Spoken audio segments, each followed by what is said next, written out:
The fluorescent lights hummed overhead, casting a sterile glow across the K-9 training facility on the outskirts of Charlotte, North Carolina. Officer Jake Martinez gripped his coffee mug, cold now, forgotten on the edge of his desk, as he watched the German Shepherd pace back and forth in the reinforced holding cell. Even from behind the thick glass, Jake could see the tension coiling through the dog's muscular frame, the way his lips curled back to expose yellow teeth, the barely contained fury in his dark eyes.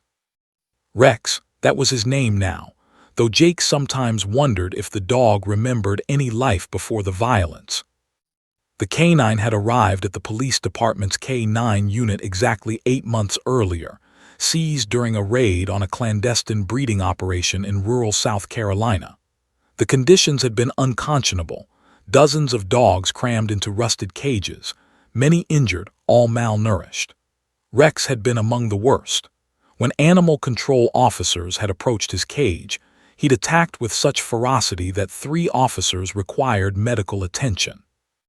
They'd had to tranquilize him just to get him into the transport crate. Jake had seen the reports, studied the photographs. Rex had been chained to a concrete block in the backyard of a farmhouse, used as breeding stock and occasional guard dog. His owners, if you could call them that, had beaten him regularly, sometimes with leather belts, sometimes with wooden planks. He'd never known kindness. He'd never experienced a gentle touch. For 3 years, his entire world had been pain, confinement, and rage. When the police department had taken him in, there had been hope. The K-9 unit specialized in rehabilitation and training, working with dogs that had potential. Rex certainly had potential. He was intelligent, powerful, and had impressive athletic ability. If they could just redirect his aggression, channel his protective instincts, he could become an excellent police dog. Or at least, that's what everyone had thought 8 months ago. Jake took a long sip of cold coffee and grimaced. He'd been with the department for 15 years, had trained dozens of dogs, had never encountered an animal quite like Rex. The aggression wasn't merely a behavioral issue. It was deeply embedded in the dog's very being, rooted in years of abuse and abandonment. It was as if Rex saw violence in every human gesture, interpreted kindness as deception, and responded to any perceived threat with explosive force. The training sessions had been disasters. During the first week, Rex had lunged at Sergeant Davis, connecting with his arm and drawing blood before trainers could intervene. The second incident involved a retired police officer visiting the facility. Rex had attacked his leg so viciously that the man had needed 12 stitches. Then came the third incident, the worst one. A teenager had pressed his face against the holding cell glass, curious and careless, and Rex had thrown himself at the barrier with such force that trainers feared he'd shatter it. The glass had held, but everyone present had felt the raw, primal rage emanating from the animal. After that, the conversations had shifted. They were no longer about rehabilitation. They were about liability. Jake had sat through the meetings in the chief's office, watching the expressions of sympathy mixed with pragmatism across the faces of his colleagues. Chief had been kind about it, speaking in measured tones about the difficult realities of animal welfare and public safety. "Some dogs are too far gone," the chief had said, not unkindly. "We can't save them all, Jake. Sometimes the most humane thing we can do is end their suffering." The words had hit Jake like a physical blow. End their suffering. It was a euphemism, and they all knew it. What it really meant was that Rex would be taken to a veterinary clinic and euthanized. His story would end not with redemption, but with a needle and the slow fade into darkness. Jake couldn't accept that. He'd requested one final meeting with the chief, scheduled for Friday morning, 3 days away.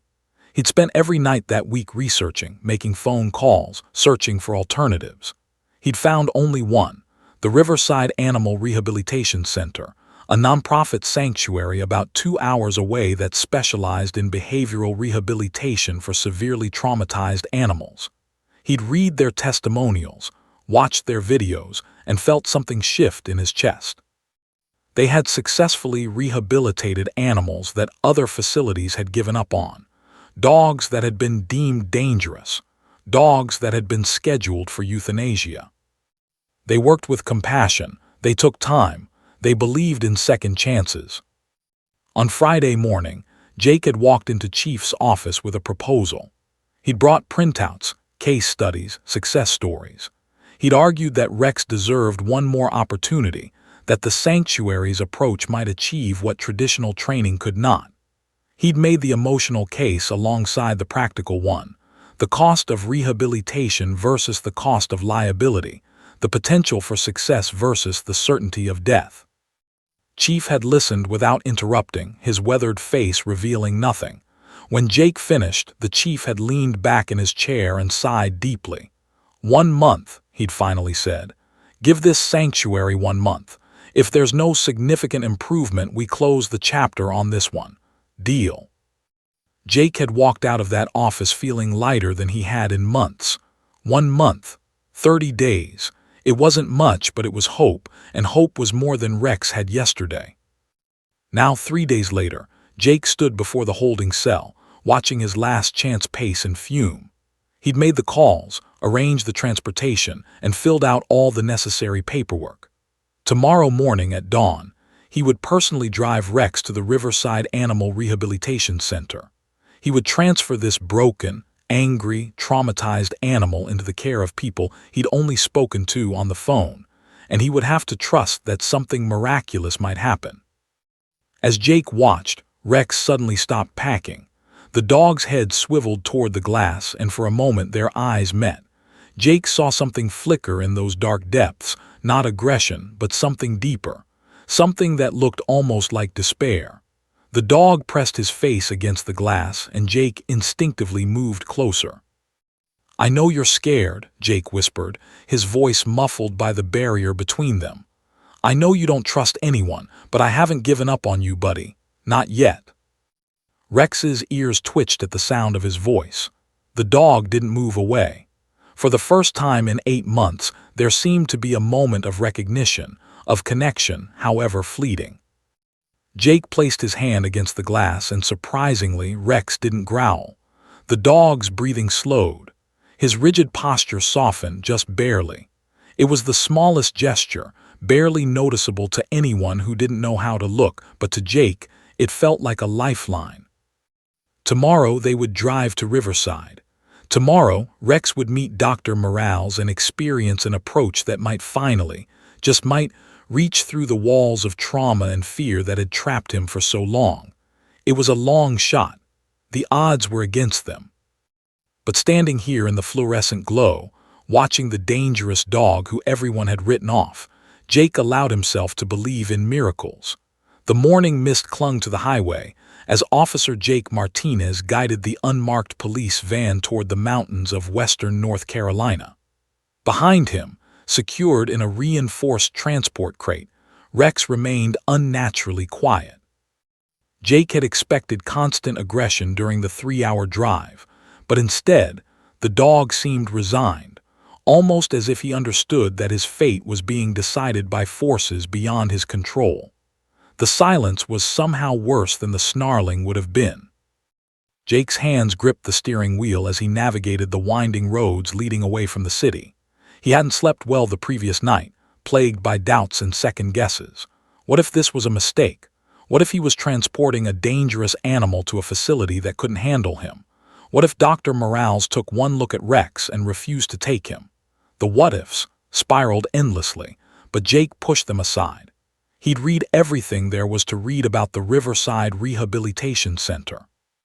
He'd spoken to Dr. Morales twice, and something in her voice, a calm certainty, a deep conviction in her work, had convinced him she was different. The landscape shifted as they climbed higher into the mountains. Urban sprawl gave way to forests, then to valleys dotted with small farms and old barns. Jake exited the highway onto a narrower road marked with a weathered sign, Riverside Animal Rehabilitation Center 5 miles ahead. His pulse quickened. He'd never been this anxious about placing an animal before. With other dogs, there had always been a clear sense that he was doing the right thing. But with Rex, everything felt uncertain, hanging in a precarious balance. One wrong move, one misplaced hope, and they'd be back to square one. Back to the chief's office, back to the uncomfortable conversations about liability and mercy killings. The center's entrance appeared around a bend in the road, marked by a hand-painted wooden sign decorated with images of various animals: dogs, cats, birds, horses. Beyond the entrance gate, the grounds opened up to reveal rolling pastures, scattered buildings, and fenced areas where Jake could see several animals moving freely. It was nothing like he'd expected. Instead of a sterile facility, this place had the feel of a sanctuary, literally and figuratively. Jake pulled up to the main building, a large converted farmhouse with white siding and a wide porch. Before he could even turn off the engine, the front door opened, and a woman stepped out. She was in her mid-50s, with salt and pepper hair pulled back in a practical ponytail, warm brown eyes, and an easy smile that immediately put Jake at ease.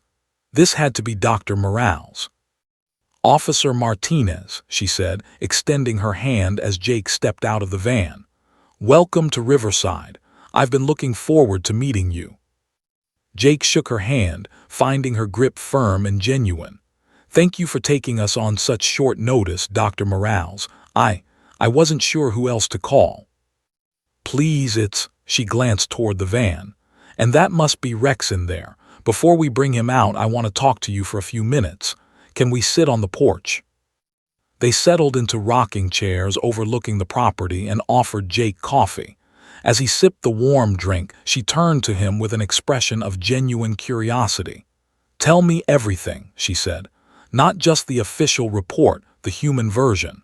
How did we get here?" Jake found himself opening up in ways he hadn't anticipated. He explained Rex's background, the abuse he'd endured, the failed training attempts. But more than that, he talked about the frustration of watching a brilliant animal destroyed by trauma, the powerlessness of conventional methods, the desperation of running out of options. Listened without interrupting, occasionally nodding, her expression compassionate but professional. "What you're describing," said when Jake finished, "is a deeply traumatized animal. Rex has learned that humans equal pain. Every interaction with a person has reinforced that belief. Traditional training approaches, commands, corrections, dominance, those actually confirm his suspicions. They feel like threats to him. His aggression isn't misbehavior, it's survival." "So how do you help him?" Jake asked, leaning forward. "We start with something revolutionary," replied, a slight smile playing at her lips. "We give him space. We stop trying to force him to change. Instead, we create an environment where change becomes safe enough to attempt." She paused, studying Jake's face. "I won't lie to you, this isn't quick. Some dogs take weeks, some take months, but I've seen transformations that would make you believe in miracles." "I need to be honest with you," Jake said quietly. "I have 1 month. After that, if there's no significant improvement, the department's position is final." His expression grew more serious, but she nodded without flinching. "1 month. We'll work with that timeline, but I need you to understand something. Change isn't always measurable in ways that satisfy bureaucratic requirements. Sometimes the breakthrough is internal before it becomes external. Sometimes we don't see the progress until suddenly it's undeniable." "I believe you," Jake said, and realized he meant it. "Stood up, let's meet Rex." The walk to the van felt ceremonial, moved slowly, deliberately, without any rushed energy. When they reached the back of the vehicle, she didn't immediately open the crate. Instead, she positioned herself where Rex could see her but maintained a safe distance, her body language open and non-threatening. "Hey, buddy," she said softly, her voice barely above a whisper. I know you've had a really hard time. I know you're scared and angry. That's okay. You're safe here." From inside the crate, Rex's breathing shifted. There was no snarl, no aggressive display, just a change in the quality of his attention. He was listening. Nodded to Jake, who carefully opened the crate door. The German Shepherd emerged slowly, his body tense, his eyes darting around the unfamiliar environment. Jake held his breath, expecting an explosion of aggression, but Rex simply stood there, evaluating, suspicious but not immediately hostile. "That's it," encouraged. "Take your time, look around, you're going to live here now." She began walking toward one of the fenced areas, not looking back, not commanding or coaxing, simply existing in the space and allowing Rex the freedom to decide whether to follow. After a moment of hesitation, Rex did, not with enthusiasm but with a cautious acceptance that he had no other immediate choice. Jake followed at a distance, watching as guided Rex into a spacious enclosure surrounded by trees and open ground. The space was nothing like the concrete holding cell at the police department. It was alive with natural elements, grass, shade, room to move without confinement. Left the gate open, giving Rex the choice to enter or remain outside. The dog walked in slowly, his muscles coiled, his instincts on high alert, but he entered nonetheless. "He's going to stay here for the first week," explained to Jake as they stood outside the fence. "The transition space, minimal human interaction, maximum comfort.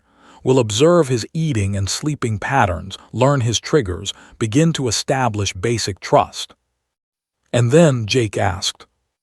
"And then," said, turning to him with quiet conviction, "we introduce him to gentleness. We show him that not all humans are threats, that love, genuine love without conditions or demands, is possible." She paused, her gaze drifting back to Rex, who was now cautiously exploring his new environment. "I can't promise you a miracle, Officer Martinez, but I can promise you that we'll give this dog every opportunity to find one." Jake nodded, feeling some of his anxiety lift, replaced by something that felt dangerously like hope. 7-year-old Maya pressed her small face against the car window as her mother pulled into the gravel parking lot of the Riverside Animal Rehabilitation Center. She'd been volunteering here for only 3 weeks, ever since her mother had suggested they spend their Saturday mornings doing something meaningful together. But already, Maya felt as though this place held magic. "Remember what we talked about," her mother, Dr. Lisa, said as she turned off the ignition. "We stay calm, we move slowly, and we always ask permission before approaching any animal." "I know, Mom," Maya said, unbuckling her with practiced efficiency. She'd heard the safety instructions dozens of times, but she didn't mind. She understood that the animals here were scared and hurt, and they needed people to be gentle and respectful. Maya hopped out of the car, her small sneakers crunching on the gravel. She wore her volunteer t-shirt, a faded blue shirt with a paw print logo that made her feel official and important. Her dark hair was pulled back in a neat braid, and her backpack contained the same items every Saturday: a notebook for sketching animals, a water bottle, and a bag of healthy dog treats that it approved. As they walked toward the main building, Maya's eyes scanned the property, taking in the various animals in their designated areas. There was Shadow, the black Labrador mix who'd been rescued from a dogfighting ring and was gradually learning to trust again. There were several cats in the quieter section of the facility, along with a nervous rabbit and 2 goats that had been rescued from a neglectful farm. But it was the new arrival that captured Maya's attention. In the far paddock, separated slightly from the other animals, stood an enormous German Shepherd. Even from a distance, Maya could see the tension coiled through his body, the way his head swiveled to track every movement around him. There was something in his posture that made Maya's heart squeeze, a kind of desperate wariness that she recognized immediately. "That's Rex," said, appearing beside them with her characteristic quiet arrival. She'd been greeting them every Saturday for the past 3 weeks, always warm, always observant. "He arrived last Sunday. He's still in his transition phase." "What does that mean?" Maya asked, not taking her eyes off the German Shepherd. "It means he's learning that this place is safe," explained. "He's had a very hard life, and right now, he's not ready for a lot of human interaction. We're just giving him space to breathe and settle." Maya's mother placed a protective hand on her daughter's shoulder. "Is that dog? Is he dangerous?" "He's traumatized," corrected gently, not unkindly. "There's a difference. Right now he needs distance and quiet, but he's learning." As if on cue, Rex's head suddenly turned in their direction. His ears perked up, and for a moment his dark eyes locked directly onto Maya's. The girl felt frozen, held in the intensity of that gaze. She saw fear there, yes, but also intelligence. She saw pain. She saw a prisoner looking out from behind bars of his own making. Without thinking, moving on pure instinct, Maya raised her hand and waved slowly. It was a small gesture, almost imperceptible, but it was genuine. "Hello, I see you."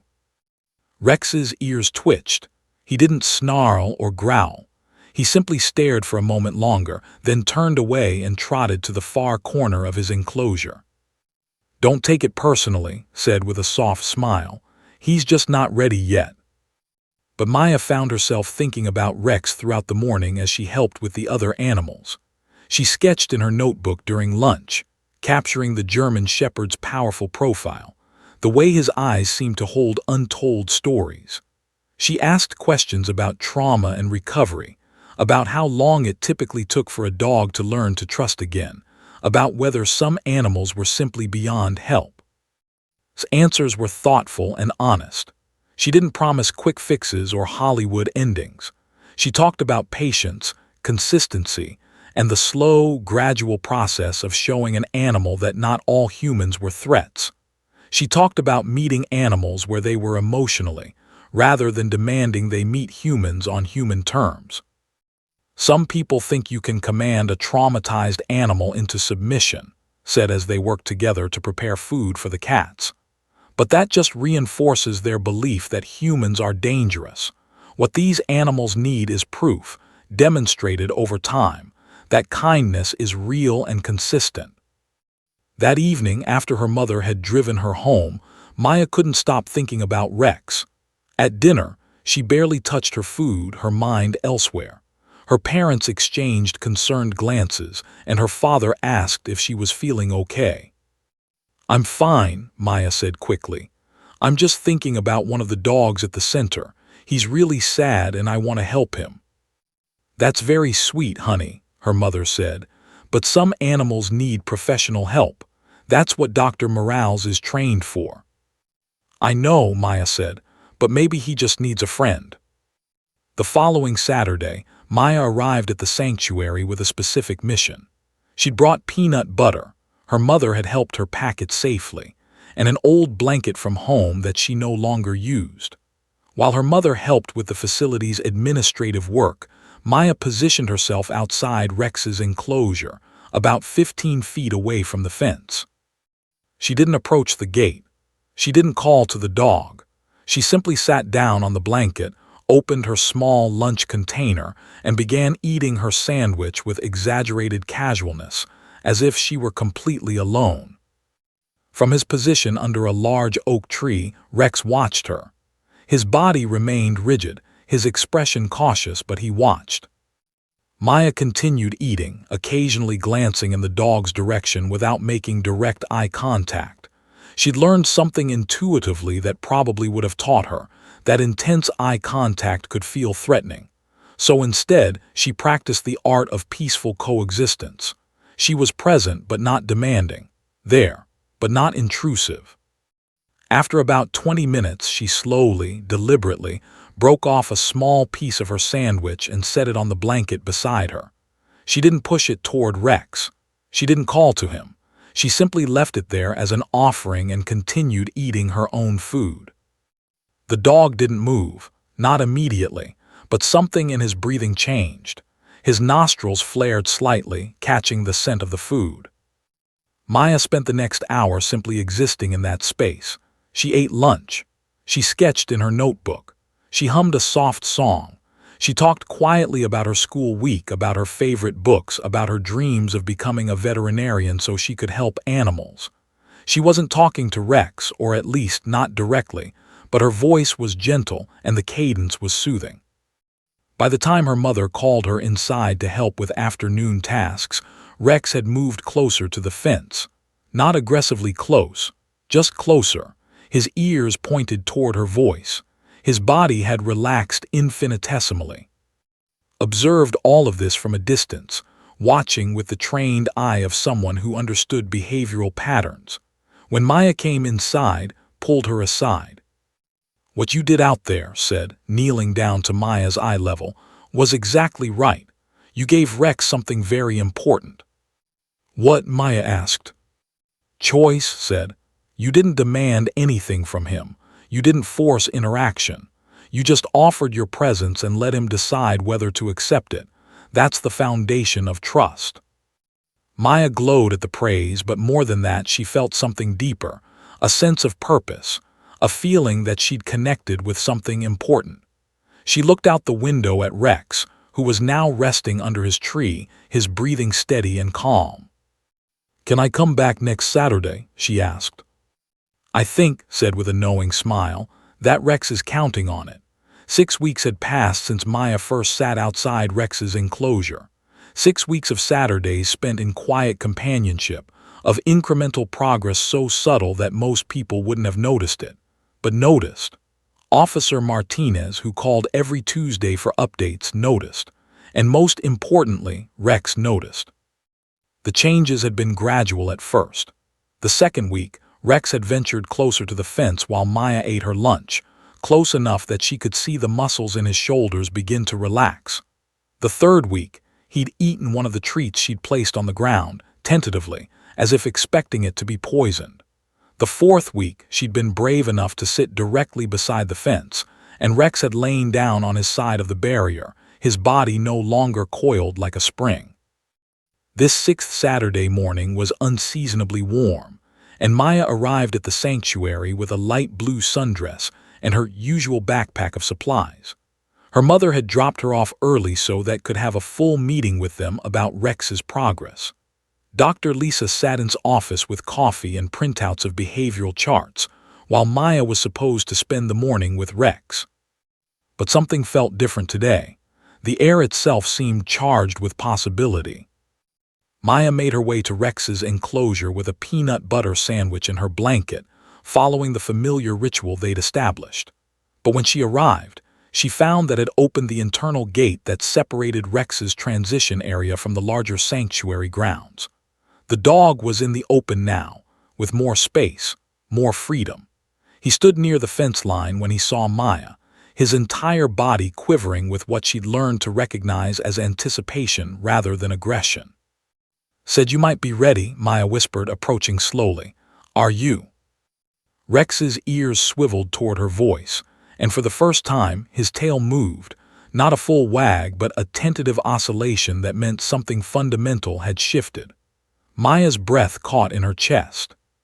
She settled onto her blanket, but today she sat closer to the fence than ever before, close enough to reach through the chain links if she wanted to, close enough that the distance between them felt less like a barrier and more like a choice.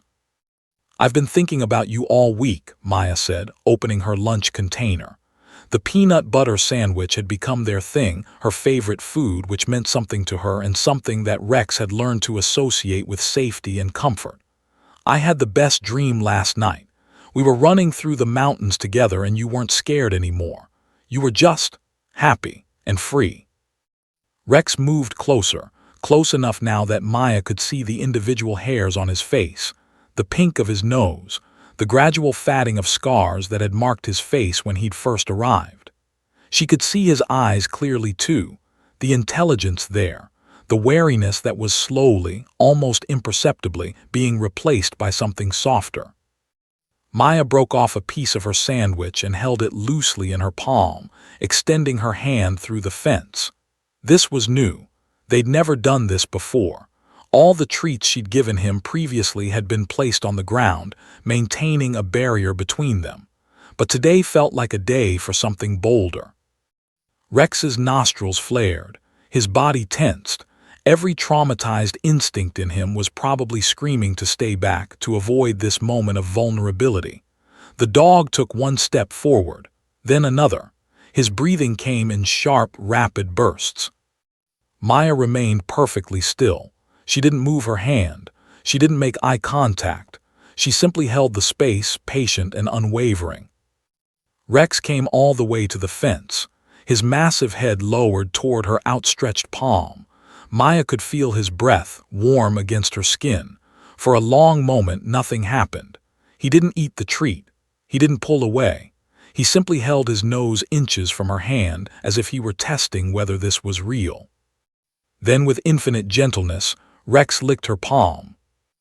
Maya's eyes filled with tears. It was such a small gesture, a single lick, but it contained multitudes. It was forgiveness. It was trust. It was the moment when Rex made the conscious choice to believe that not all humans were agents of pain. "You're so brave," Maya whispered, her voice thick with emotion. "I'm so proud of you." Rex ate the piece of sandwich from her hand, his movements careful and deliberate. When it was gone, he didn't immediately retreat. He stayed at the fence, his head remaining at her level, his brown eyes locked onto her face with an intensity that seemed to look directly into her soul. Over the next hour, they established a new rhythm. Maya would feed him treats through the fence, and Rex would accept them with increasing confidence. She would talk to him about her life, about school, about her dreams, about the things that scared her and the things that made her happy. She told him about when she'd been afraid of the dark and how her parents had helped her feel brave. She told him about her best friend Sophie and the time she'd been worried that Sophie was mad at her, but it turned out to be a misunderstanding. "Sometimes," Maya said thoughtfully, "people, and I think maybe dogs too, we get scared and confused and we think everyone is against us. But sometimes, if we're really brave and really patient, we find out that someone cares about us. Someone is willing to just sit with us, and that changes everything."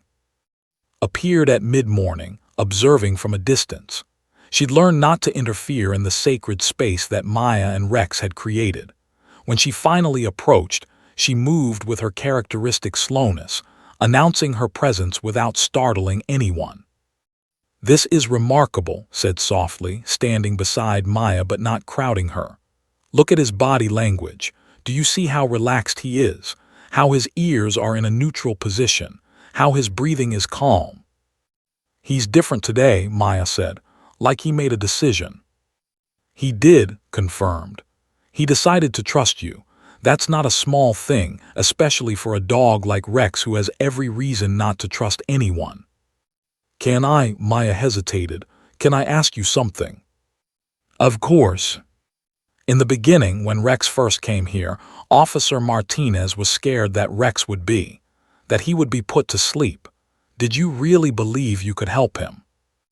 Was quiet for a long moment, her gaze on the German shepherd who was now resting with his head pressed against the fence, as close to Maya as the barrier would allow. "I believed it was possible," said finally. "But honestly, I've learned that transformation often requires factors beyond what any facility or trainer can provide. Rex needed expertise, yes. He needed a safe environment, absolutely. But what he really needed was this," gestured gently toward Maya. "He needed someone to see past his trauma and recognize the dog beneath the pain. Someone willing to be patient and consistent and kind without asking anything in return. That's what you've given him, Maya. That's the real miracle here." Maya reached through the fence and stroked Rex's head, and the dog leaned into her touch, his eyes closing in what looked like contentment. In that moment, with her small hand on the massive dog's head, with standing nearby with the sounds of the sanctuary, birds chirping, wind rustling through leaves, the distant sounds of other animals, surrounding them, Maya understood something profound. Healing wasn't complicated. It didn't require special powers or magic incantations. It required what she was already giving: presence, patience, and the simple but revolutionary act of believing in someone's capacity for redemption. "I think," said, "it's time to try something new." "What?" Maya asked, looking up. "I think it's time for you to meet Rex without the fence between you." Suggestion hung in the air between them like a held breath. Words "I think it's time for you to meet Rex without the fence between you" seemed to echo across the sanctuary grounds, carrying weight and significance that went far beyond their simple meaning. Maya's stomach fluttered with a mixture of excitement and fear. "Really?" she asked, her voice smaller than usual. Is it safe?" knelt down beside the girl, her expression serious but calm. "I wouldn't suggest it if I didn't believe it was," she said honestly. "But I need you to understand something important. This is a big step. Rex is still learning to trust, still healing from his trauma. What you're about to do is brave and it matters. Are you ready?" Maya looked at Rex, who was watching them both intently, his head still resting against the fence. She thought about everything she'd learned over the past 6 weeks, about patience, about trust, about the power of consistent kindness. She thought about the moment earlier that morning when Rex had eaten from her hand, when she'd felt the connection between them solidify into something real and undeniable. "I'm ready," she said, stood and walked to the gate of Rex's enclosure. She turned back to look at both of them, the small girl in her blue sundress and the massive German shepherd with his face and wounded past. "I'm going to open the gate," explained, "but I want you to stay very still for a moment. Let Rex adjust to the idea that you're now in his space. Don't rush toward him. Don't make sudden movements. Let him come to you if he chooses to." Maya nodded, her heart hammering in her chest. She could see her mother through the window of his office, watching intently. She wondered if her mom was afraid for her. The thought almost made her hesitate, but then she looked back at Rex, and she knew she couldn't stop now. Pulled the gate open slowly, the hinges creaking softly. The barrier that had stood between Maya and Rex for 6 weeks simply disappeared. The physical fence was gone, but more importantly, the symbolic barrier, the one that had protected them both from the vulnerability of true proximity, was also gone. Maya took a tentative step into the enclosure, then another. She moved slowly, deliberately, remembering everything had taught her about non-threatening body language. She didn't rush. She didn't reach out. She simply existed in the same space as this broken animal who had every reason to fear her. Rex's entire body had gone rigid, every muscle tensed. His breathing came in sharp, rapid bursts.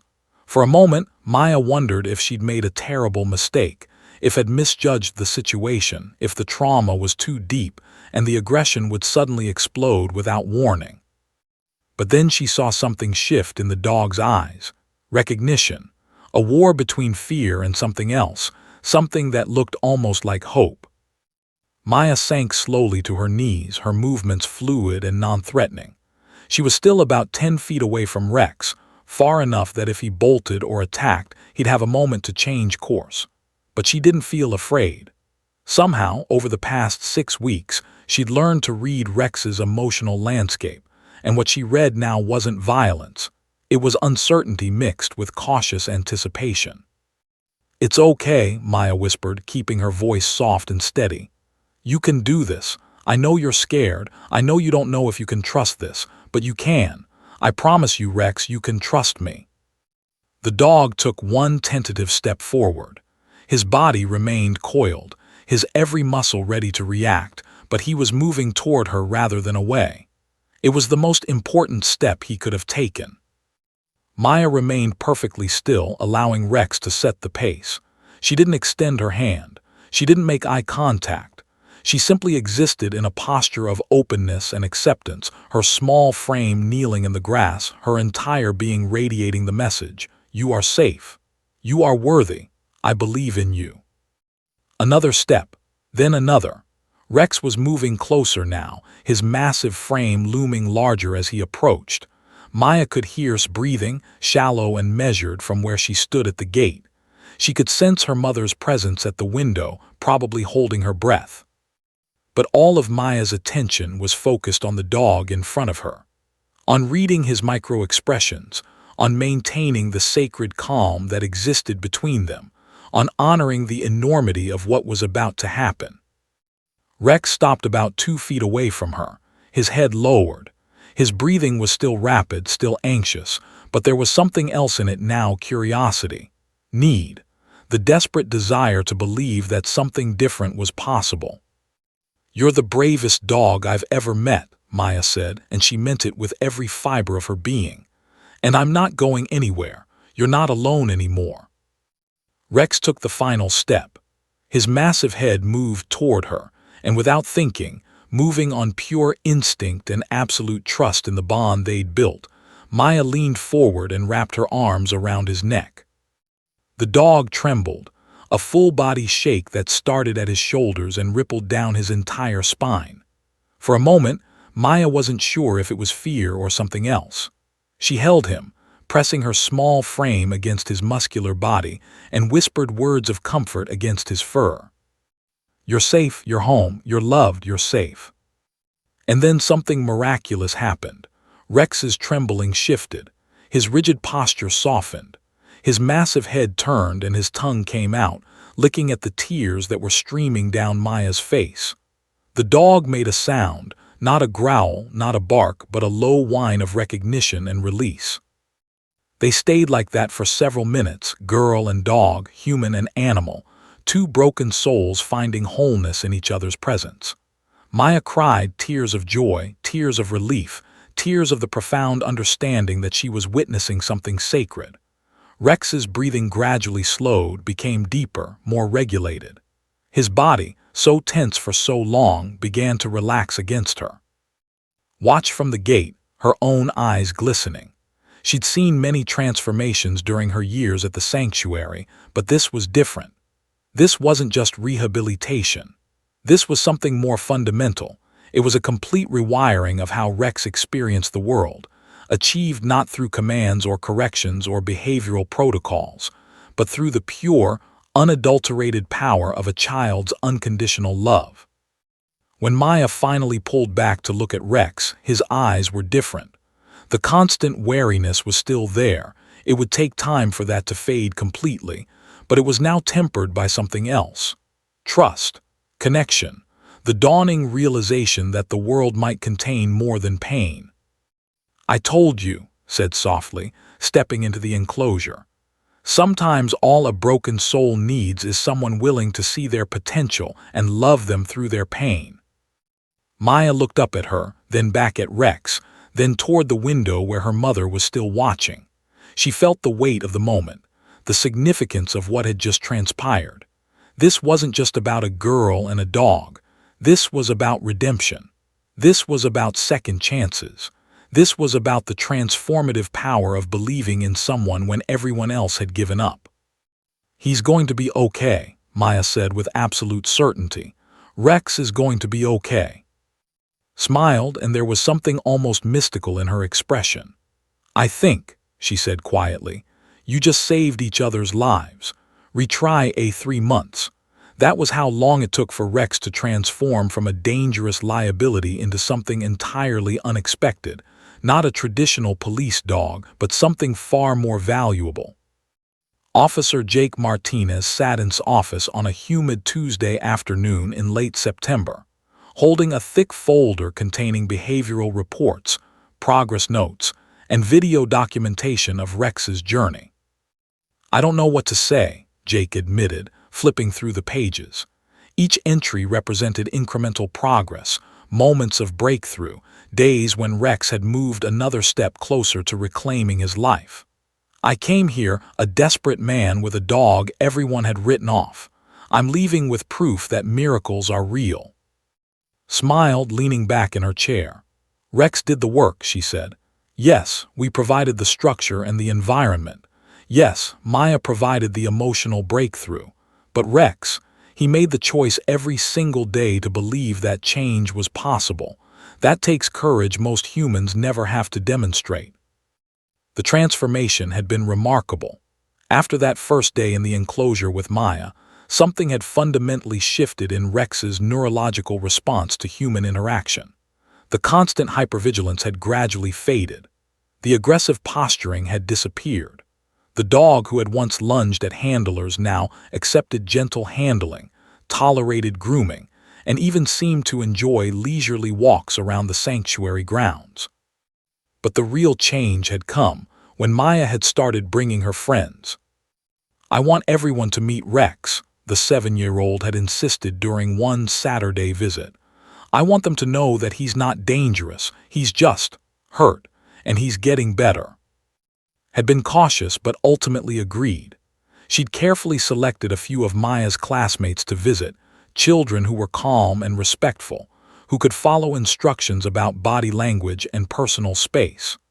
One by one, they'd come to the sanctuary, and one by one, they'd experienced the shocking gentleness of the massive German Shepherd who had been labeled too dangerous for any life but death. Word had spread through the community. Local news outlets had picked up the story, the girl who saved the dangerous dog through patience and love. The sanctuary had received increased donations and volunteer interest. But more importantly, Officer Martinez had begun to see possibilities that traditional police training had obscured.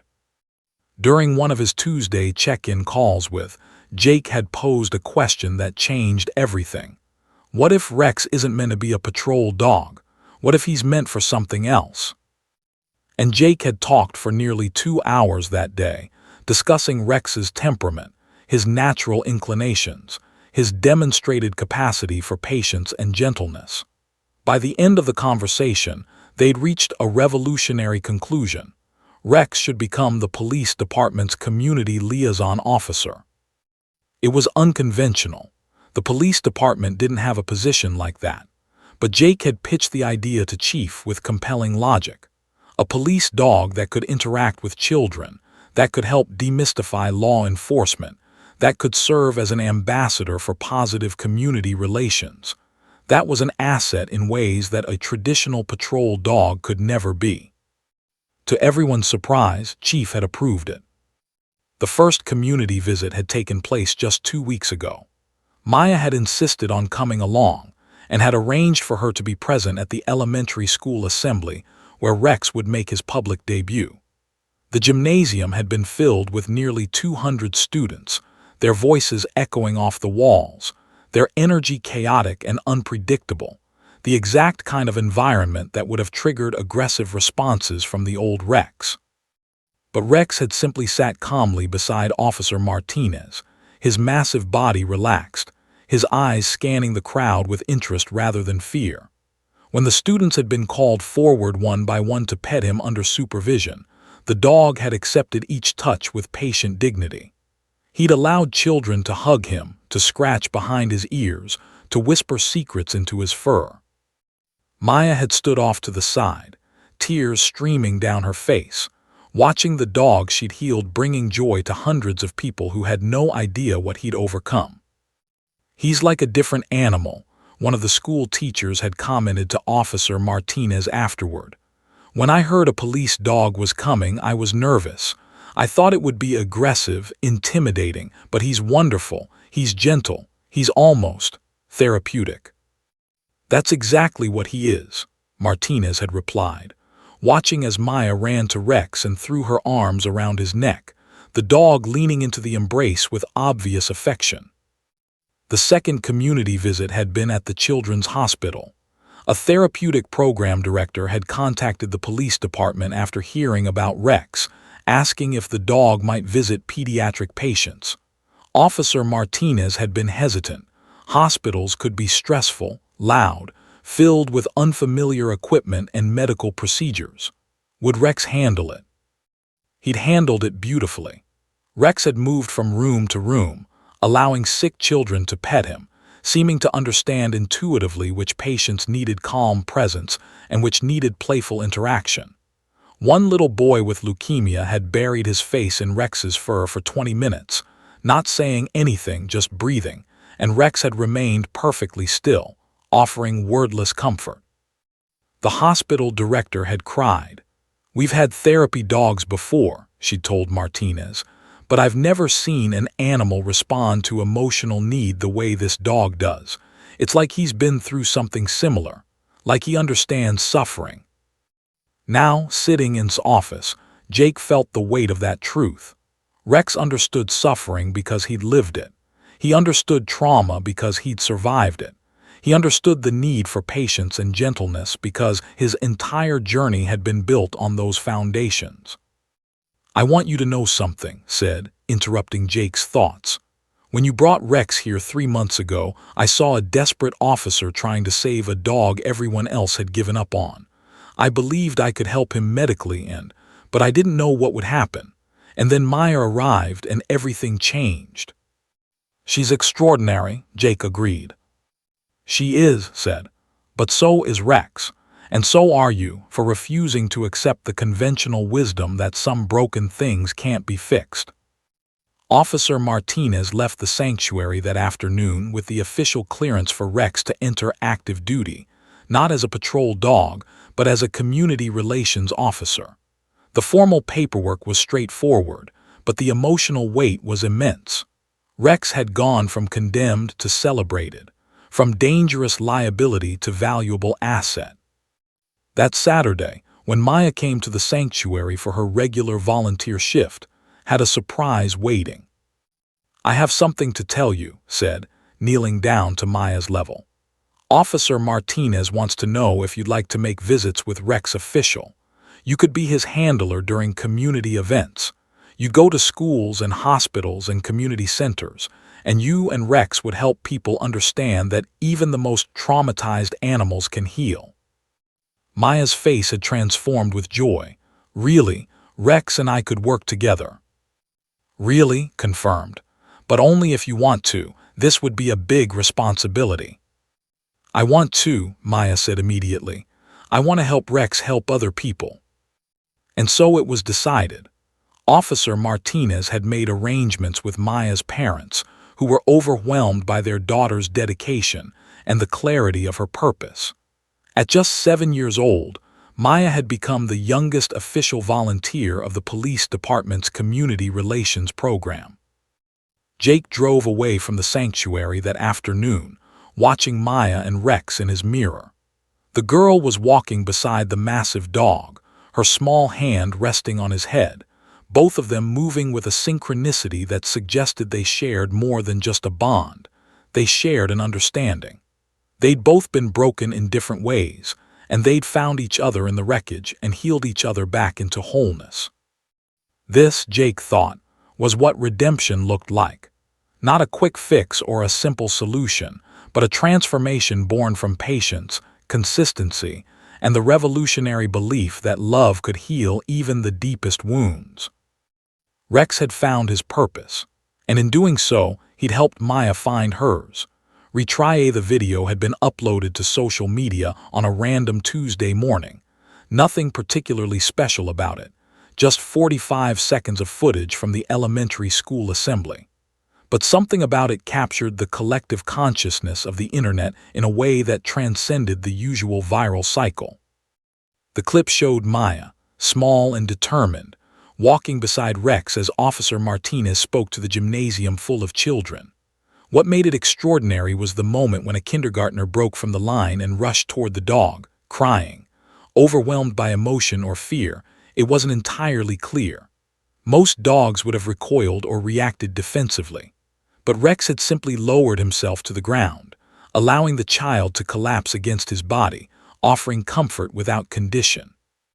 Within 48 hours, the video had been viewed over 3 million times. Within a week, it had been featured on major news networks, shared by celebrities and influencers, discussed in countless comment sections and social media threads. The dangerous dog who chose love became the headline that everyone was talking about. Officer Martinez's phone rang constantly. News outlets wanted interviews. Documentary filmmakers wanted to tell the story. Animal rights organizations wanted Rex to be their spokesperson. Universities studying animal behavior wanted research access.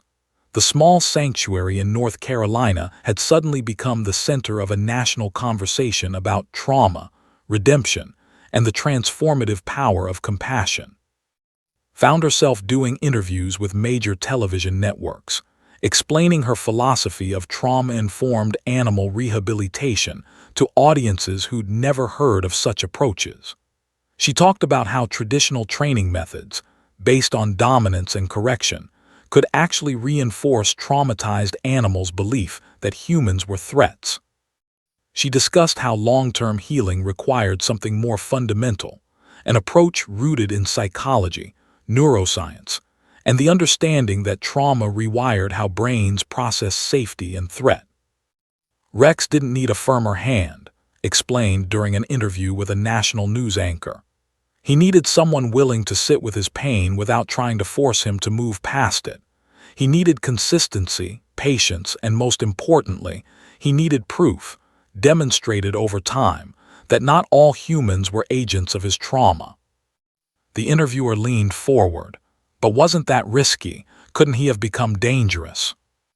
Of course, acknowledged honestly. Trauma is unpredictable, but so is euthanasia. We had two options. We could accept the conventional wisdom that some animals are too broken to fix, or we could believe in the possibility of transformation. We chose hope. Meanwhile, Maya became an unexpected celebrity in her own right. The 7-year-old who had healed the dangerous dog suddenly found herself with a national platform. Children's magazines wanted to feature her story. Book publishers approached her parents about writing a children's book about Rex. Speaking invitations arrived from schools and animal welfare organizations across the country. But Maya remained remarkably grounded, focused on the work rather than the attention. "I just wanted to help Rex," she said simply during an interview for a children's program. "I didn't know that other people cared so much about his story. But now I realize that lots of animals need help, and lots of people want to help them. So Rex's story is it's like opening a door for other animals to get help too." The impact was tangible and far-reaching. Animal shelters across the country began implementing trauma-informed rehabilitation protocols based on its methodology. Police departments that had previously defaulted to euthanizing aggressive dogs started creating partnership programs with sanctuaries and rehabilitation centers. Donations to animal welfare organizations increased exponentially, with many donors specifically citing Rex's story as their motivation. But perhaps the most significant impact came from individual people making different choices. Families who might have returned a traumatized rescue animal to the shelter instead committed to working with behavioral specialists. Police officers who might have written off damaged dogs began seeing potential for redemption. Community members who had previously feared animals understood, through watching Rex's journey, that behavior born from trauma didn't have to be permanent. 3 months after the video went viral, Officer Martinez received a call from the White House. The administration wanted to highlight Rex as an example of successful rehabilitation and community service. Rex and Maya were invited to Washington, D.C. to meet with administration officials and attend a ceremonial event celebrating animal welfare initiatives. Maya had never been on an airplane before. As she buckled into her seat with Rex's service vest properly fitted, her hand trembling with excitement, she turned to Officer Martinez with wide eyes. "Is this real?" she asked. "It's very real," Martinez assured her, smiling at the girl who had changed everything. "And you deserve every bit of it." The media coverage of their D.C. visit was unprecedented. Photographs of Maya, Officer Martinez, and Rex at the White House circulated globally. Major publications ran feature stories. Rex appeared on the cover of several magazines, including one dedicated to animals that had changed the world. But the moment that seemed to capture the deepest meaning came during a visit to an animal shelter in a low-income neighborhood of Washington, D.C. Maya, and Rex visited the facility unannounced. Just a small girl and a large dog, with Officer Martinez accompanying them. The shelter director, a woman named Ms. who'd been working in animal rescue for 23 years, took one look at Rex and began crying. "I've seen so many animals come through these doors," she said, her voice thick with emotion. "Dogs that have been through terrible things, dogs that people are afraid of, dogs that we struggle to place because of their trauma history. And I've had to make decisions no one should have to make. But this dog is proof that those animals aren't hopeless, that there's another way." Maya had wrapped her arms around Ms., and the shelter director had collapsed into the embrace of a 7-year-old child and the German shepherd who had learned to trust again. Over the following months, the ripple effects of Rex's story continued to expand. The Riverside Animal Rehabilitation Center received so many requests for partnership and collaboration that was forced to expand the facility. She established satellite locations in 3 additional states, each implementing her trauma-informed protocols, each training new staff members in the philosophy that every animal deserved a chance. Universities began developing curricula around trauma-informed animal rehabilitation. Veterinary schools added courses on behavioral recovery from abuse. Police departments across the nation created new positions specifically for community relations dogs, recruiting animals with the kind of empathetic temperament that Rex had demonstrated. But perhaps most significantly, national legislation began to shift. Animal welfare advocates cited Rex's story when pushing for stronger protections against abuse, for mandatory rehabilitation programs rather than automatic euthanasia for traumatized animals, and for increased funding for sanctuaries and rehabilitation centers. Officer Martinez had kept detailed records of Rex's journey, the initial intake documents, the behavioral reports from the first months, video footage of the transformation process. These documents became educational materials used in police academies across the country. Future officers studied Rex's case as an example of innovative thinking, of refusing to accept conventional limitations, of understanding that redemption was possible even when the odds seemed impossibly stacked against it. During an awards ceremony at the National Police Chiefs Association conference, Officer Martinez received a commendation specifically for his role in advocating for Rex. As he accepted the award, he stepped to the microphone and looked directly at the camera broadcasting the event nationally. "I want to thank the woman and the child who really deserve this recognition," he said. Morales, who believed in rehabilitation over resignation, and Maya, who taught an entire nation that love is stronger than trauma. Rex taught me that sometimes the most important things police officers can do for our communities aren't about enforcement. They're about bridge building, about showing that transformation is possible, about embodying the values of compassion and second chances that we claim to represent. Later that evening, Officer Martinez received a call from, "Did you see the impact report?" she asked excitedly. "What report?" Martinez replied. "The one from the American Animal Welfare Association. Since Rex's story went national, shelter euthanasia rates for animals with behavioral trauma have dropped by 32%. 32%, Jake. That's hundreds of animals that are now getting rehabilitation instead of death sentences." Officer Martinez sat in silence for a long moment, the weight of that statistic settling over him. In saving Rex, they hadn't just saved one dog. They had inadvertently created a movement that would save thousands. "Do you think Rex knows?" he asked quietly. Laugh softly. "I think Rex knows exactly what he did. He learned to trust again, and in doing so, he taught everyone watching him to believe in second chances." Retry 5 years had passed since that humid Saturday morning when Maya first sat outside Rex's enclosure. 5 years since an aggressive, traumatized dog and a compassionate 7-year-old girl had begun a journey that would ultimately transform how an entire nation thought about rescue animals, redemption, and second chances. Now 12 years old, Maya stood in the grand ballroom of the Riverside Animal Rehabilitation Center during its annual gala fundraiser.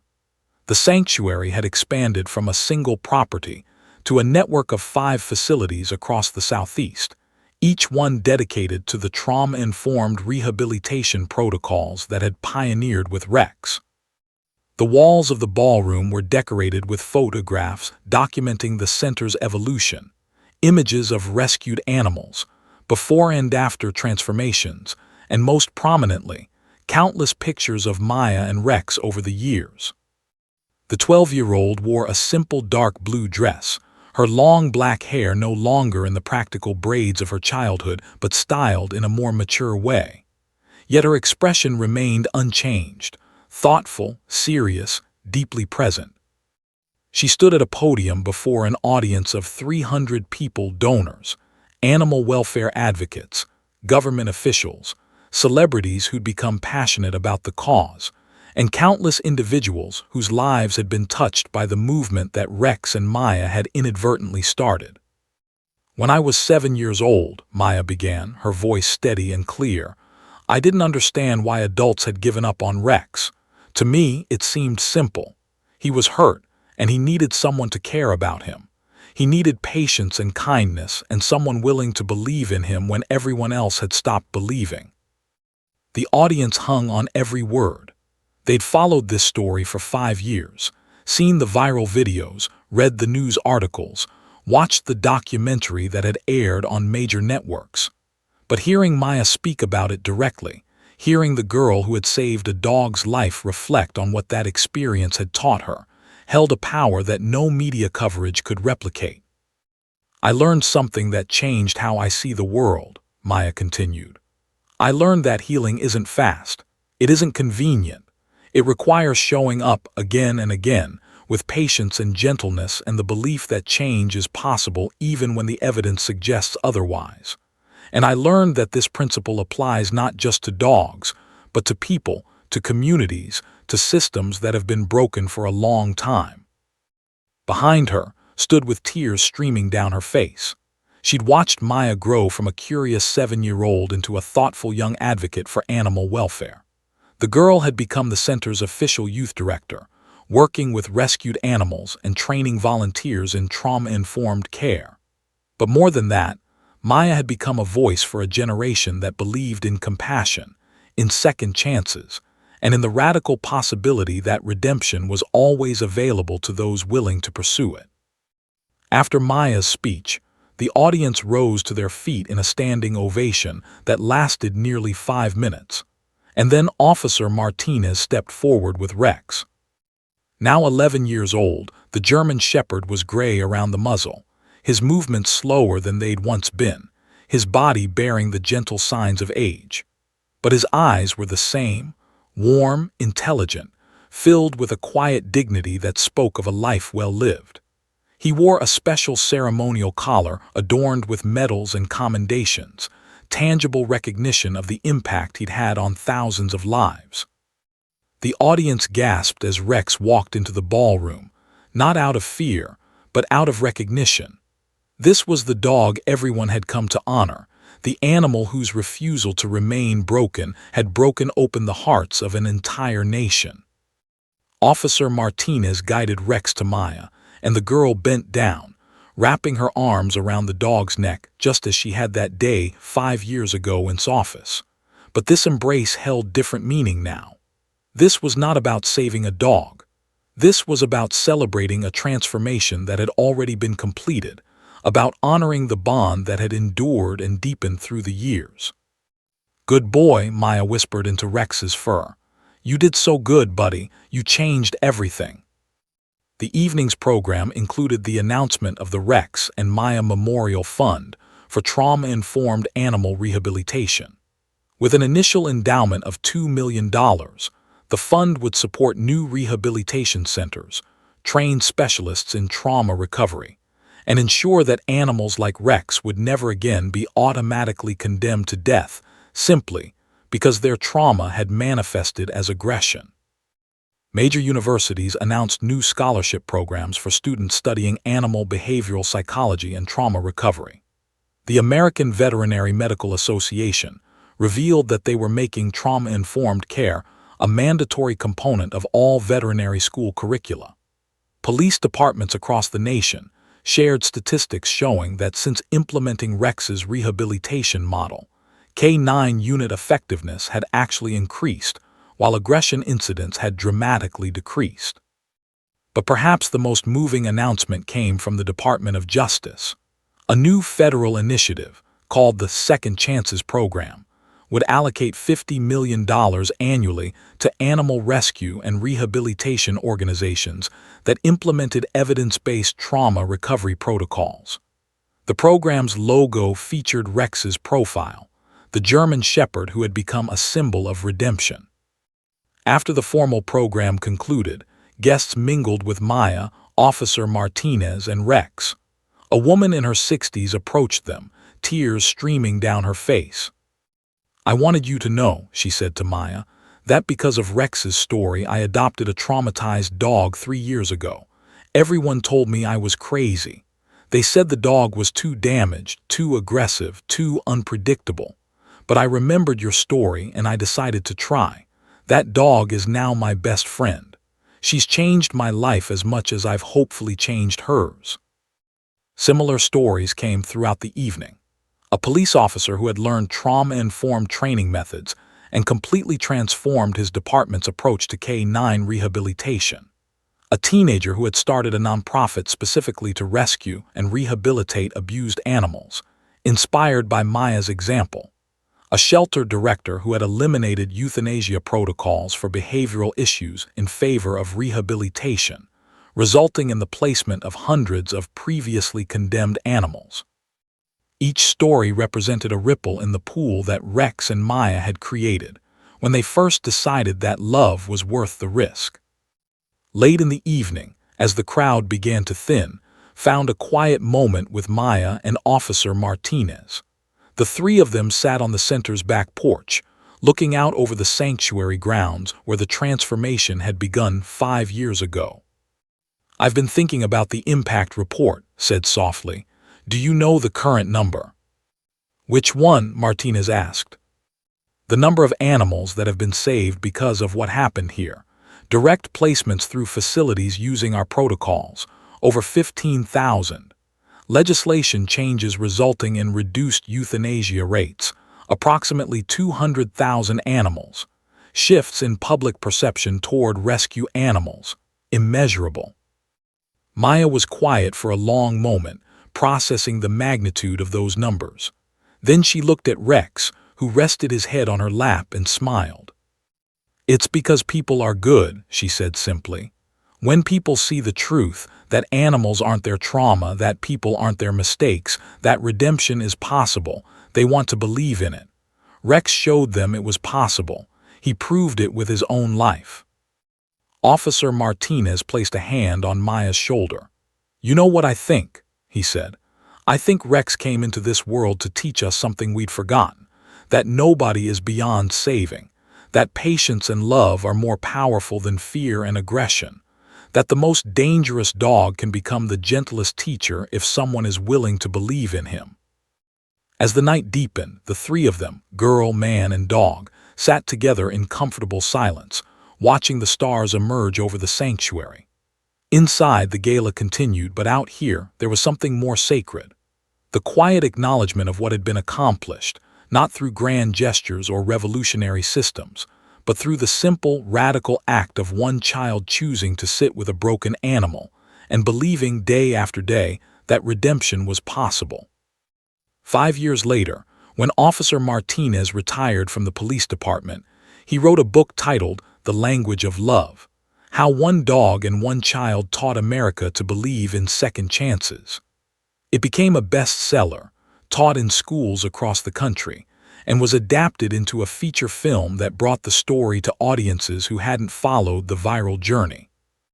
But for Maya, the most important legacy wasn't the recognition or the impact statistics or the national attention. It was simpler and more profound.